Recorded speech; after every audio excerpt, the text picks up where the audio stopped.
இருக்கிறோம்.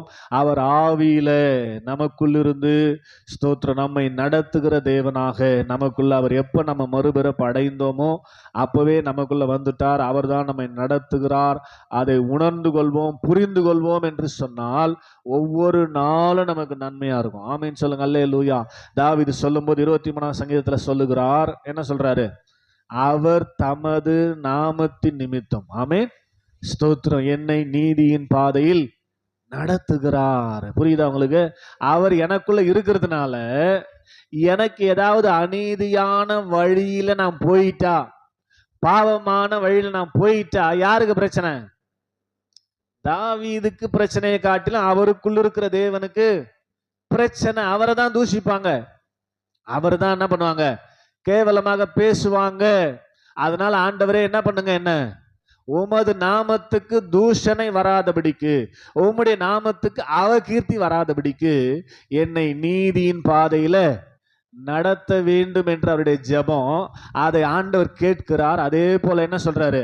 வாசிங்களா, சங்கீதம் 23ஆம் சங்கீதம் 3வது வசனம் நினைக்கிறேன். வாசிங்க, சங்கீதத்தின் புஸ்தகம் 23ஆம் சங்கீதம். கர்த்தர் என் மேய்ப்பராய் இருக்கிறார், நான் தாழ்ச்சி அடையேன். அவர் என்னை புல்லுள்ள இடங்களில் மேய்த்து அமர்ந்த தண்ணீர் அண்டிலே கொண்டு போய் விடுகிறார். என் ஆத்துமாவை தேற்றி,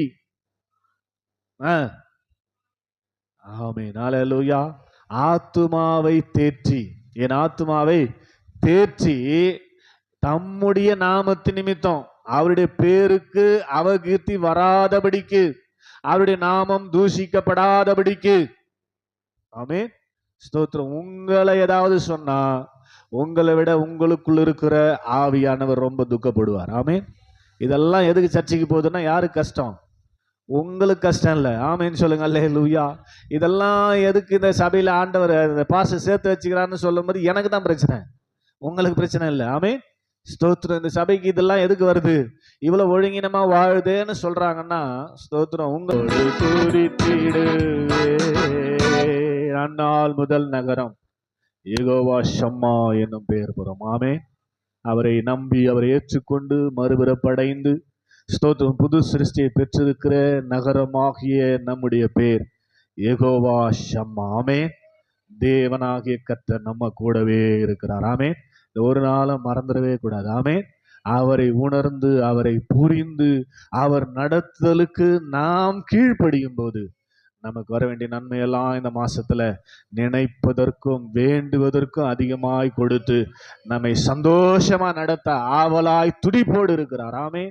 அவரை நடத்துதலுக்கு ஒப்பு கொடுத்தவர்களாக நாங்களுமே உணர்ந்து கொண்டு புரிந்து கொண்டு நீ நடத்துகிற வழியில நடப்போம் ஆண்டவரே.